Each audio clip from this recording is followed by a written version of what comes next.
Greetings to my viewers. Welcome to your channel Shaleen Bhola EDU.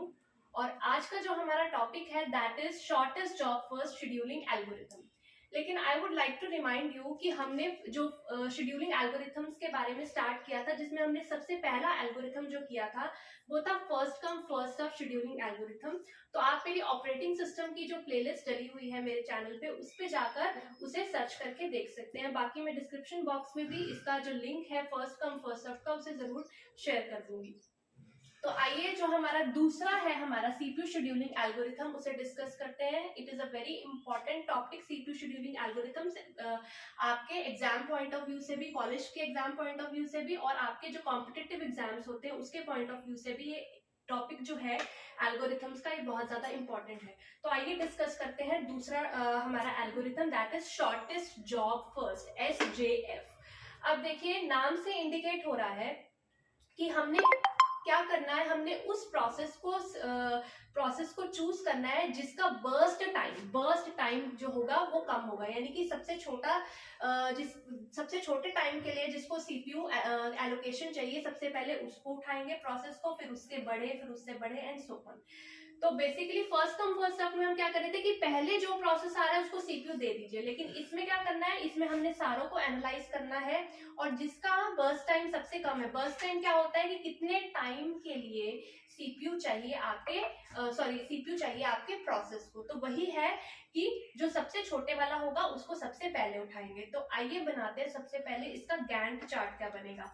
We are given कि हमारे पास 4 processes हैं और चारों का हमें बर्स्ट टाइम यानी कि उसको कितने टाइम के लिए सीपीयू चाहिए वो दिया हुआ है. तो गैंट चार्ट जैसे कि आपको याद होगा हमने बनाया था गैंट चार्ट. हमने इसको 0 से स्टार्ट किया है.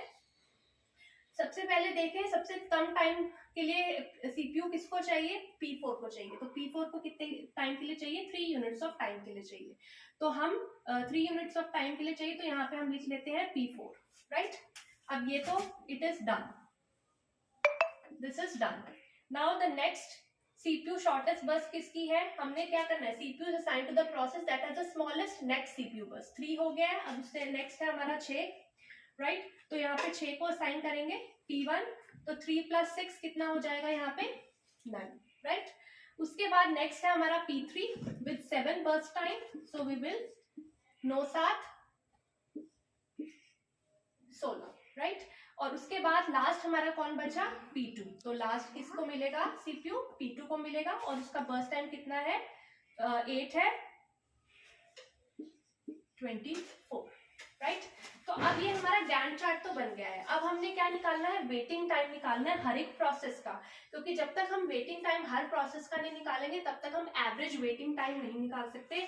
और हमारा सीपीयू शेड्यूलिंग एल्गोरिथम का मेन आउटपुट क्या है कि हमने ये देखना है कि हमें कितना वेट करना पड़ेगा, ठीक है. तो P1 का जब हम वेटिंग टाइम निकालते हैं तो P1 हुआ है यहाँ पे. तो P1 ने कितने अमाउंट ऑफ टाइम के लिए वेट किया, 3 यूनिट्स टाइम के लिए वेट किया, ठीक है. फिर अब आते हैं P2 के ऊपर. P2 को कब सीपीयू एलोकेट हुआ, 16 पे. तो इसने कितना इंतजार किया, 16 units of time. Then P3 को यहाँ पे मिल रहा है 9 एंड P4 को स्टार्टिंग में ही मिल गया. तो P4 ने बिल्कुल वेट नहीं किया है. तो आइए एवरेज वेटिंग टाइम को अब हम कैलकुलेट करते हैं. एवरेज वेटिंग टाइम कैसे, तो एवरेज वेटिंग टाइम हमारा क्या होगा, सबको आप प्लस कर दीजिए और डिवाइड कर दीजिए अपॉन नंबर ऑफ प्रोसेसेस से.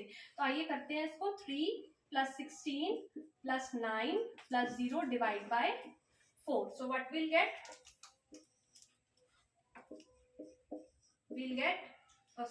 here will be 4.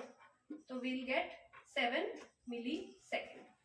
So the average waiting time जो हमारे पास निकल के आया है that is 7 milliseconds, right? So now we will discuss what is the advantage and disadvantage of shortest job first scheduling algorithm. तो इसकी सबसे बड़ी एडवांटेज क्या है कि जितने भी शेड्यूलिंग एल्गोरिथम्स हैं उससे सबसे ज्यादा ऑप्टिमल एल्गोरिथम हमारा यही है, क्योंकि इस एल्गोरिथम से हमें क्या मिलता है, मिनिमम एवरेज वेटिंग टाइम. जितने एल्गोरिथम्स हम पढ़ेंगे उसमें सबसे ज्यादा मिनिमम एवरेज वेटिंग टाइम हमें ये एल्गोरिथम देता है. और इसकी डिसएडवांटेज क्या है, डिसएडवांटेज इसकी ये है कि हमें सारे प्रोसेसेस का पहले से ही बर्स्ट टाइम पता होना चाहिए, तभी हम इस एल्गोरिथम पे वर्क कर सकते हैं. तो कई बार जो प्रेडिक्शन होती है वो पॉसिबल नहीं हो पाती. इसमें हमें प्रेडिक्शन चाहिए of all the CPU burst time और फॉर